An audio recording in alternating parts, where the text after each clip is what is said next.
Now, to start off, I mean this in a good way, but this record sounds like a record that could have been recorded in the 60s or 70s. Do you take that as a compliment? Oh, absolutely. And that's fantastic. I mean, I think, there's a tendency, for artists like myself that have been around for a while to try to reinvent yourself, and it's never a good thing. I think it's always good just to stick to your guns and try to do what you do and do it well and wait for things to come back around, and either the scene comes back around or you get it right again, I did see you quoted as describing this record as a real back to basics approach. Did you really feel a great need to get back to that type of feel? Well, not a great need. It's, as I say, it's always the best approach is never to leave where you are. Just stay there, I mean, but of course that's never the case. You always want to tweak your guitar sound, you want to tweak the songs, you always want to progress, and I think that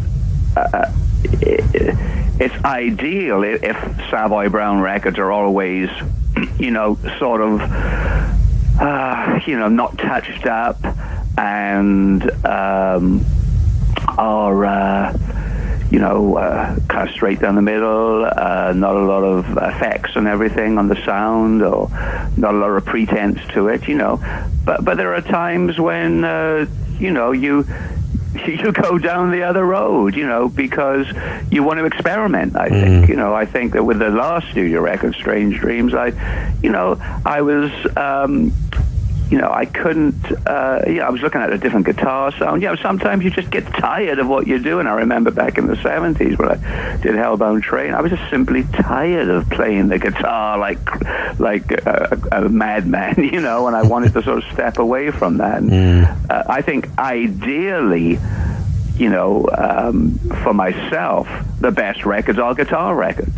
Yeah. And the best records, if I can get the right sound and everything, but inevitably you're fighting yourself because sometimes your mood doesn't allow that, and your moods change, and as your moods change, your feelings to what you're doing changes, and it's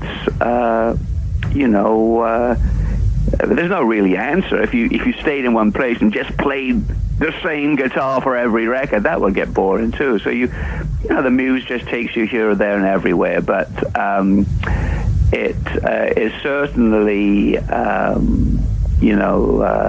people closest to me are always trying to get me to,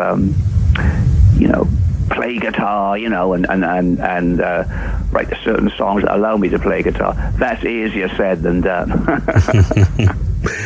So for you, how does this record stand up against some of those classic Savoy Brown records of the 60s and 70s? I'm starting to think that it's a good record, because I'm seeing people liking it. I'm seeing it popping up. It's selling well. And it's awfully difficult to compare it to, I've in the past I broke the band's career down into stages. In the 60s it was sort of a more bohemian type of approach to things. 70s was the big commercial approach. What was my other stage? Of course, then the stages get a bit blurry. But, then from there on it was... I think myself kind of getting comfortable with the 90s in particular, coming back to where I was. I don't know, where I'm at now. I mean, hopefully there's a resurgence. There's been a resurgence in my playing, and certainly it would be nice if that's reflected in the records. And maybe it's a kind of another phase, comparing it to the past. I don't know. I don't think you can compare anything. The reason I talk about those first couple of stages was how can you compare, music now to say the 60s, because it was a completely different feel, but I have been putting an awful lot of effort into songwriting. I've been putting an awful lot of effort into my playing. I've recommitted, to my career and into art in general, actually. And so if anything is sounding comparable, then I think probably my commitment certainly hasn't hurt. And looking back, in the 70s, you have a family, you have kids, you start, and you have those kind of distractions. And I think, not to mention huge success, with the biggest distraction of all. And really, my distractions are more limited now, so I'm able to sort of concentrate on the music more. And of course, that might be comparable to the past. I mean, I was a very, very driven person in the 60s, and as I say, that changed as I grew older. But I find that maybe now I'm touching base with that person once again, and hopefully it means better records and better live performance. Now, yours is a style of music that I guess thrives in a live situation. Do you, when recording an album like this, do you go through any procedures to try and capture that live feel in the studio? Is there a secret to that? Well, there is. For starters, I record in one room.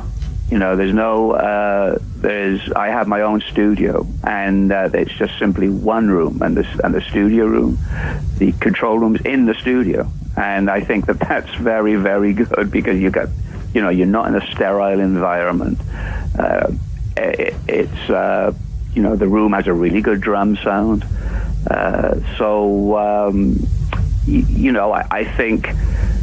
I think just trying to keep the artifacts away. I record without absolutely any technical thing here, but I record without absolutely no compression whatsoever. And so back in the 70s, it got to a stage where I was comping my solos. I'd do like 5 or 6 solos, and a producer would pick the best parts and stick it together. Everybody was doing it back then, because we had all these tracks. And when I look back, I'm thinking, what the heck was I doing? Here am I supposed to be, an inspired guitar player, and we were kind of taking tracks and splicing them together. And one thing I don't do is that now. I have my own studio. I go right out there and just blast them out. It's usually the first take. Most of the guitar playing is exactly that, a first take. I didn't even go back and do anything. What took the record so long was, the initial songwriting and wringing of hands as to, what I was going to do, my approach to it. And the thing that clicked with me, and it is another guitar player actually that really drove me, to find the energy I needed to do the guitar.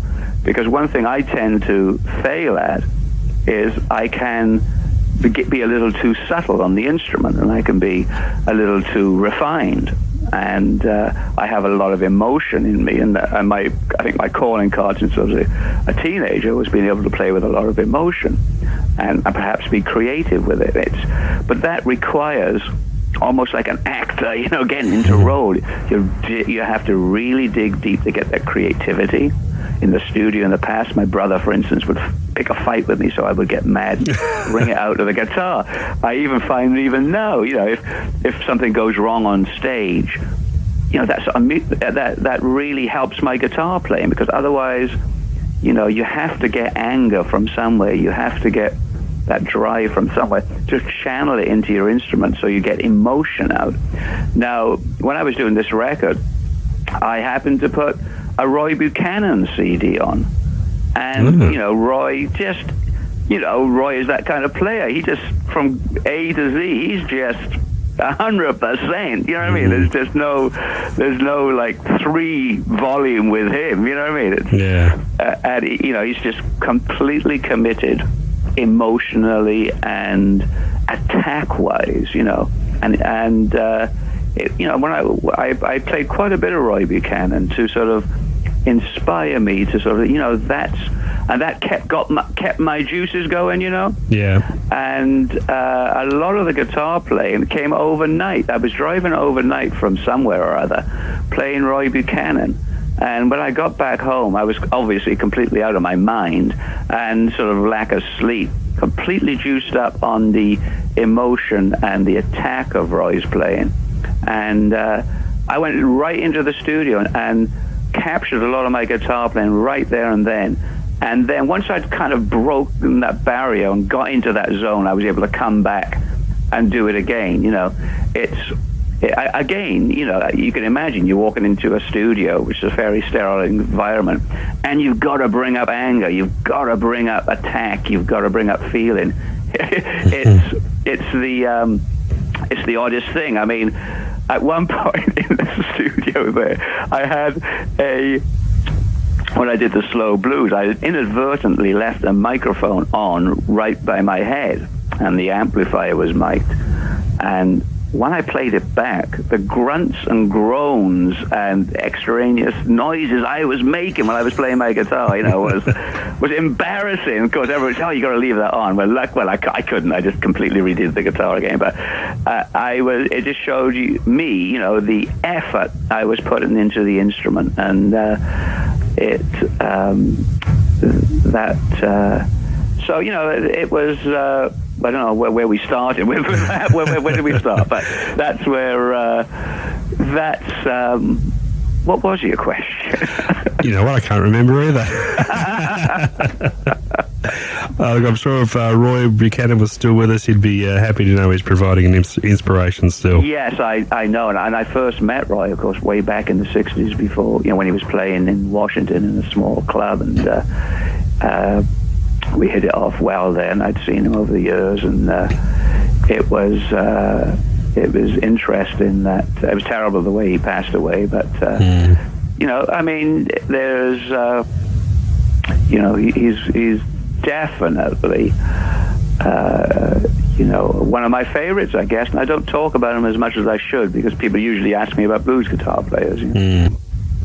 So you say the songwriting was the biggest chore of this record. So the studio time itself was quite minimal.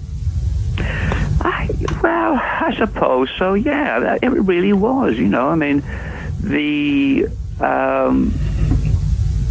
I think writing the songs for starters is extremely hard, and I think everything comes in clusters. You think about things a lot. You talk about things a lot. You dream and imagine things a lot, and you try to get yourself in that position where a song comes, or that when you go in the studio, you can sort of knock out a few tracks in a day. It's the recording process is not hard at all, and it can take days. The record took close to 2 years, but the actual recording probably was days. But it's all the stuff, the thinking about it, the rehearsing, the writing. I must have wrote dozens of songs, of which you choose half a dozen, and of course you miss by a mile with some of the songs, and luckily I have a friend and a sort of co-producer. I think we gave him we did give him co-producer credits on a couple of the songs, and Greg Spencer, and he and I, he's always a good ear for me where I can write songs and pass it by him and use him as a filter, and that I find is very, very important, is to have somebody that you could really chew over the song ideas with. So it's a fun process writing, but it's incredibly difficult. Has the solo work that you've been doing in recent years been a refreshing departure for you, and has it reinvigorated, I guess, you in terms of looking at the band? Yep, it really has. What I do on the acoustic stage, I do some different creative things. I've been able to bring that approach on the acoustic guitar into my electric playing. I think that's got me into singing. Doing the acoustic. Go in that direction. I started singing 100% on those acoustic records and doing shows, singing 100%, and the format enabled me to sort of find my feet like that. And then at one point I was auditioning singers for the band, and at that point I thought, I could do this myself. And I think doing the acoustic work primed me for it. It was something I thought, there's a practical side of it and an artistic side, and all those. I think as a professional, you do things artistically, but you're always looking at it practically. Yeah. What could this lead to, or is this something that could enable me to make a living? That's what you do as a professional. I think with the acoustic work, the overall thing was artistic. This is going to enable me to get away from the band, enable me to stand on my own 2 feet, enabled me to develop my singing, develop my songwriting, out of the band arena and what people expect. And on the practical side was, perhaps this is something I could move into in older age, if ever I get tired of the band, or perhaps physically I can't be able to do it, so that was the practical side of it. Yeah. It was a total win-win situation. It's enabled me to do all those things, and perhaps still be something I could do later on. As it so happens, I've still got the energy. I've still got my health, and so I'm happy to charge ahead with the band. But I probably should have done a long time ago was develop the acoustic side of me, and it just develops your guitar playing. So it's just a win-win situation, and but I think that throughout most of my career, I just thought of myself as a certain person, and you sort of stay in your own little box. But the acoustic thing is a lot of fun, and that's helped me develop my songwriting as well. Sure. You've been based there in the States for a number of years now. Where do you think your music and your career would be had you still been based in England? Oh, wow. That's a very interesting question, because I do sometimes think about, you look back over your life and you wonder how things would have been. I would have been a different person, there's no doubt about it. It's interesting because, of course, when I was in England, I lived in and close to London.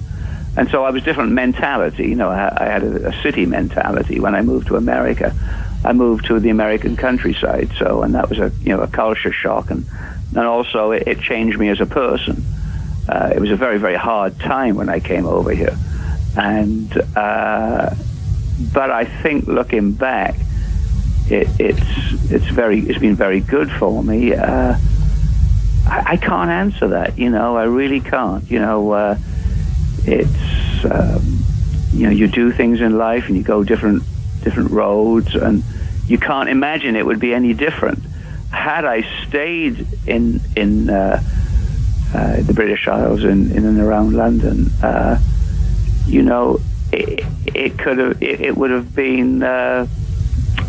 it would have been better in some ways and worse in other ways. You sort of, there's always, there's gains and there's losses, and I think that you just, whatever you do or wherever you are in life, and I think you make the best of your gains, and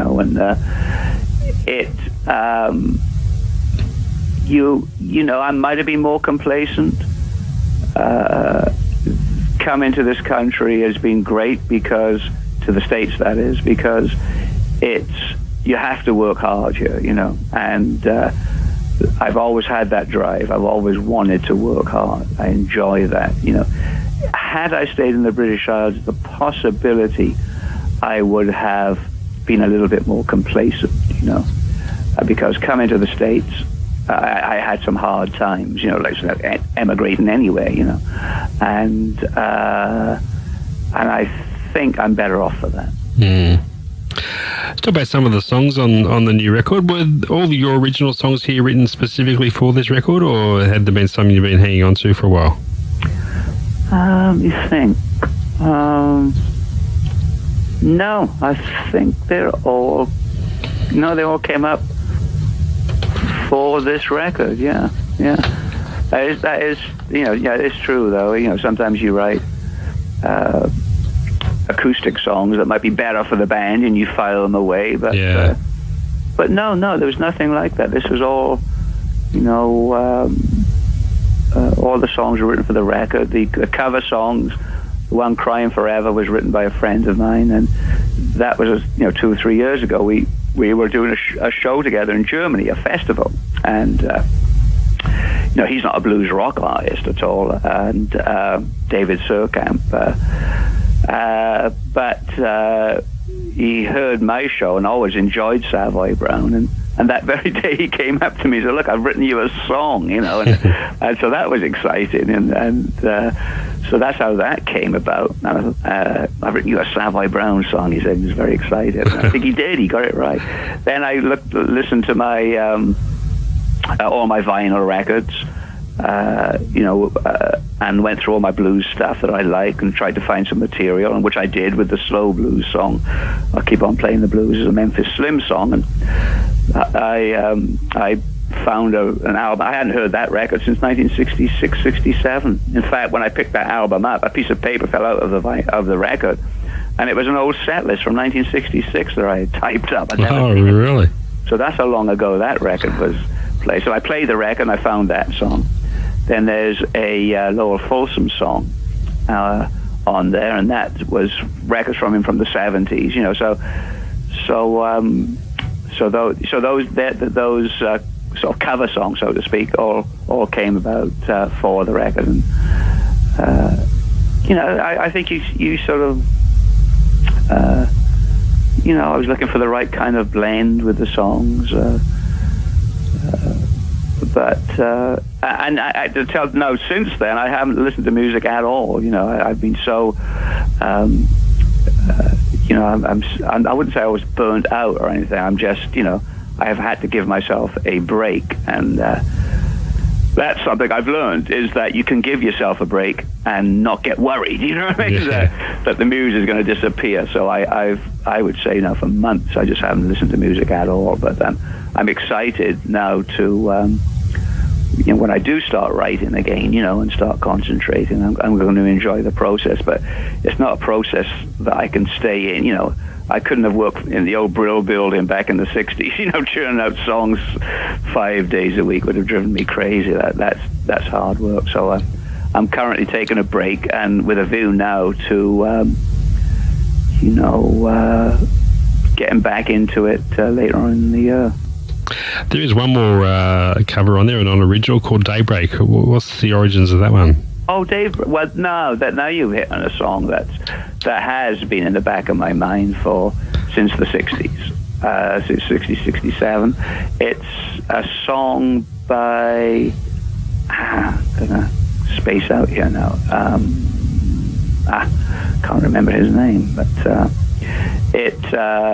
that's an old blues song by a blues guitar player from that lived out on the West Coast player, like a T-Bone Walker type of player. Mm-hmm. And it's a song I've been aware of right from those days. It's a beautiful song, and just one of those things that you hang on to over your life, and then you think to yourself, well. And when you're thinking for ideas, sometimes the obvious ones are standing right in front of you. You don't see them, and that's an obvious one. That's a song that's always been in my mind. I've always liked it, and I think that's an indication of a good song. That you've always liked the song, and the way it was recorded was very offbeat. So I had to figure out a way of doing it that would be, make sense in today's world. But that was. I think that's just the producer side of me. You hold on to songs, you hold on to ideas, and that could be, from the 60s, and that's my research library. I can always go into that, and I found that the songs that, and the music that inspired me when I was, literally between 13 and 16. I can still go back to those records and find the same inspiration there. So that's the beauty about this music. The artists don't let you down, and the music doesn't let you down. It stands the test of time. There is one song on there which is a co-write with your bass player. Right. The track "Fly Away." Is that something you'll be looking more for in the future, with some contributions from your band members? Well, I'd like that. I suppose I'd like to write with other people. That would make the process completely easier,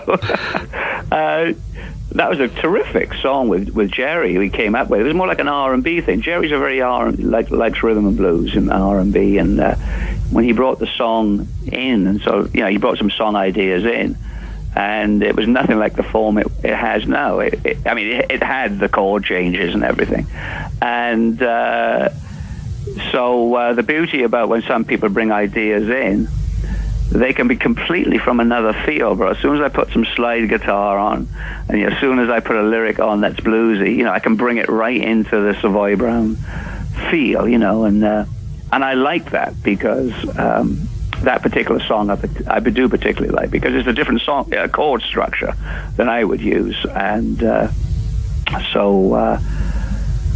I'm open to everything. Like I said, my friend David Surkamp wrote a song. Great, I'll take that. Jerry came up with an idea.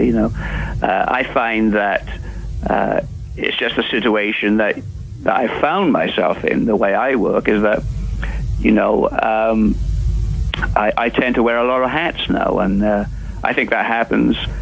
The older you become in this, the longer you stay in this business, you tend to handle your own affairs, because you've been around it, you know how to do it, so now I handle most of my affairs, but, and you sort of know how to write a song, so you tend to write songs as well. It would be nice to have an infrastructure, where but I do have great help. The band is fantastic. Real supportive. I get all sorts of support. But I think just naturally, you tend to do more because you've got the experience. You're able to do more, and I think you should do more. Really, to tell the truth. I think when you're younger, you haven't got those capabilities. You need people to do stuff for you, but. And songwriting is very, very delicate as well. Recording and writing. It's a very delicate. Guitar playing is very, very delicate in the sense that you could start playing head games with yourself in a hurry. You know what I mean? You could start losing your guitar tone. You change the tubes in the amplifier, and all of a sudden it's like, wow, is that? Does that quite got the tone, and before you know it gets into your head, and you could really go down some cul-de-sacs. And it's the same with songwriting. If you're not careful, you can go off track. Now, what happened to me recently? Oh, by the way, I'm just talking and talking and talking. I'm assuming you can edit this and get to what you want. No, enjoying every minute of it. oh, good. Okay, I figure I'll give you the as much as you could use. I just recently found out that I had my tubes in my amplifier that were at the peak. They were old and they were right on the edge, and I've been getting a really nice guitar tone. I went in the studio with that. Luckily, that was the tone I've been using, and I was really happy with it. But now recently, the tone started to go downhill. The tubes started to go. Now I put new tubes in my amp, and it's like, I'm not sure if that's quite as good, so I think exactly at that point, where I'm really kind of going through some really strange head trips now. But thank heavens, I recorded the album when I thought the tubes were at the zenith. Now, and there's a classic example about recording. Perhaps the tubes don't quite get the sound I want, and all of a sudden you do another record and you're not quite there guitar-wise, Yeah. It's a subtle thing like that. All of a sudden it's like, well, I'm not sure that this is exactly the same. Maybe I should try another guitar. And then, you know what I mean? And the next thing you go in the studio and you've got a totally different guitar sound.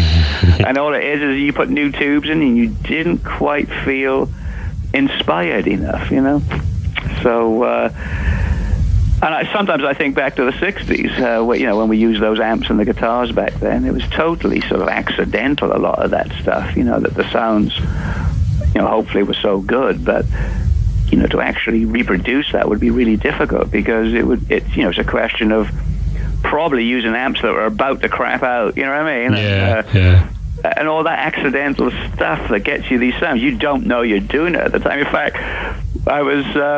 when I saw the Cream reunion, they were talking. They used their old amps, I think, for one of the rehearsals. They thought, well, let's start with all the old Marshalls.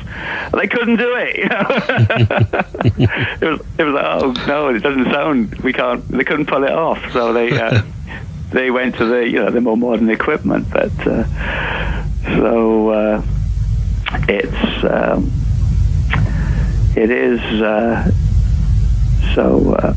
But I am getting. A friend of mine sent me through a little clipping from a newspaper from Burlington, Vermont. I got some friends up there, and Savoy Brown was the third or fourth best-selling record in one of the independent stores up there. Mm-hmm. And that really gave me a thrill to see that the record's doing so well.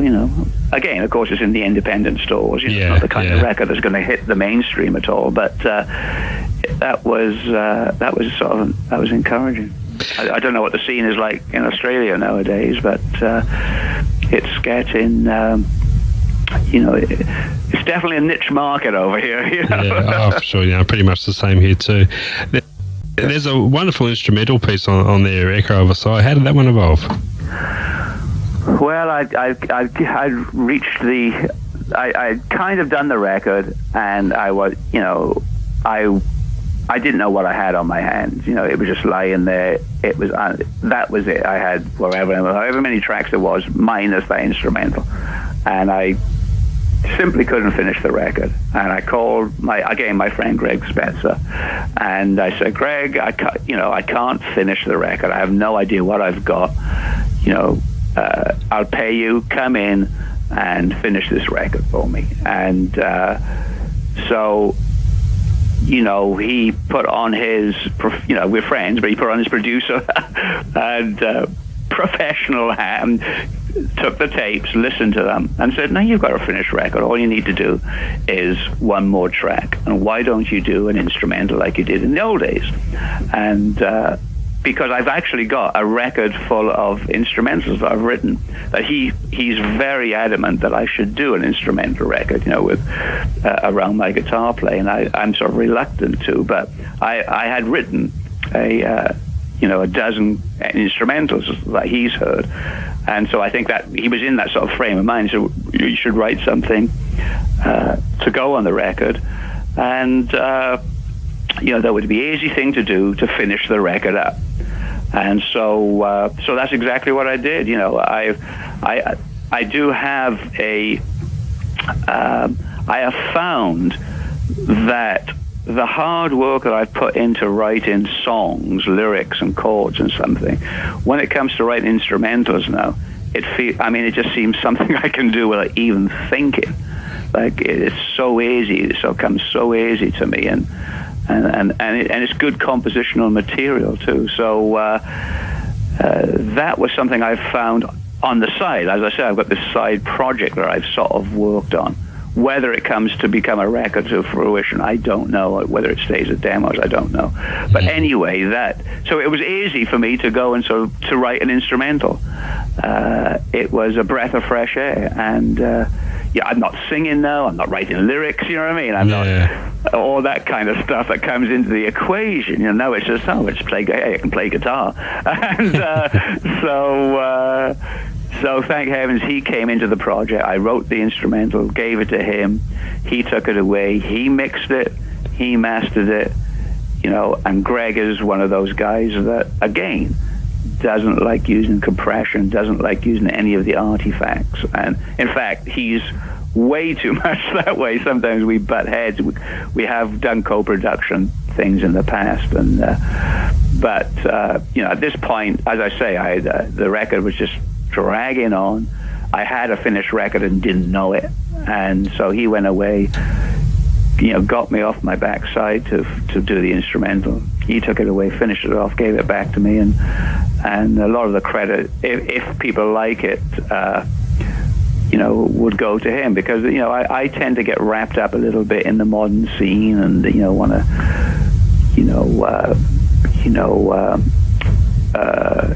doctor up the tapes too much, so we deliberately kept it this way, which we thought would be good too, because it's a little bit of a rocky record, and if people on the blues world are going to like it, on the practical side, we felt that by keeping it raw, that some of the rocky material would stay in the pocket. In fact, I had harmonies on a lot of stuff, and we took all the vocal harmonies right off it, so as to give it a more raw appeal.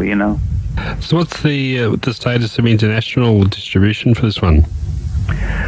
We have got international distribution through SPV, which is a good company who have head offices in Germany, and we're doing a deal with an English label called Blue Label SPV, and they're going to have world distribution. So we just currently sort of putting that together, and presumably through SPV it will then go into to Australia, I guess. Oh, fantastic. And I guess you'll be taking the CD on the road with the band, that's what I'm doing right now. In fact, all last year we were prepping people in the States, playing the new material, and getting people excited about the record. I think that's an old-fashioned way of doing it, but I think it still works. And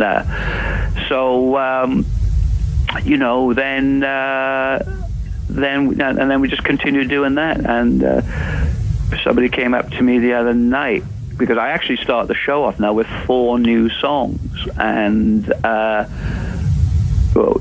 some guy came up, he hadn't seen the band for quite a while, and I was looking forward to listening to the old material, and he said to me that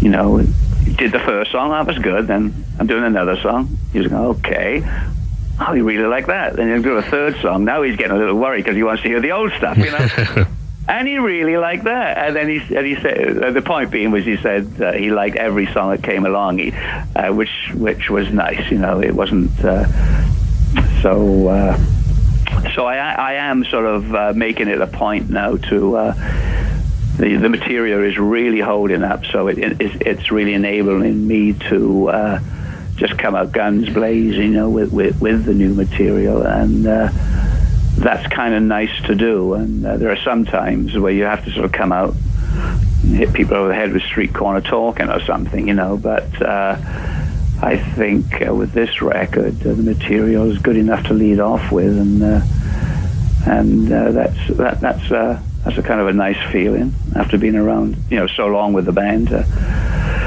be able to have a bit of new blood coursing through it. No, that's sounding great, Kim. Thanks so much for your time. You've got the record, of course. I have, and enjoying it immensely. And we're giving it airplay already, which is great to see.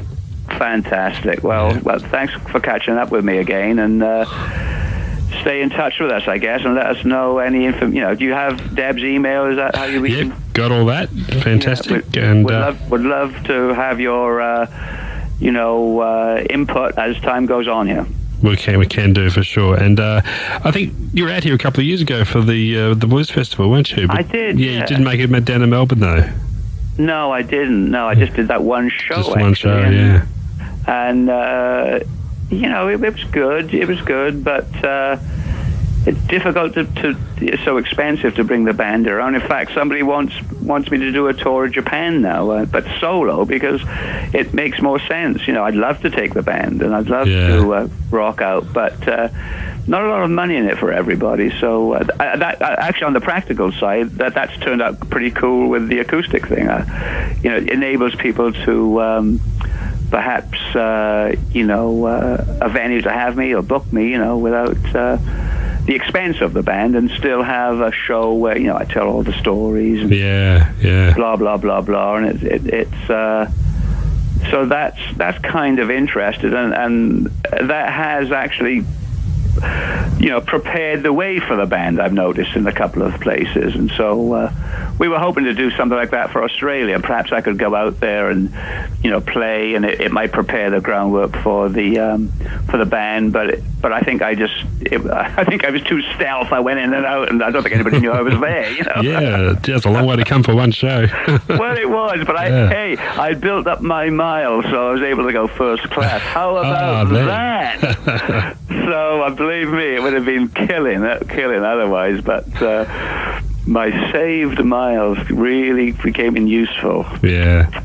Fantastic. So, let's hope we get you back for a full-scale tour next time. That'd be great. I hope so. Yeah. I do appreciate you calling. All the best, Kim. Okay. Take care. We'll be in touch. Bye. Bye-bye.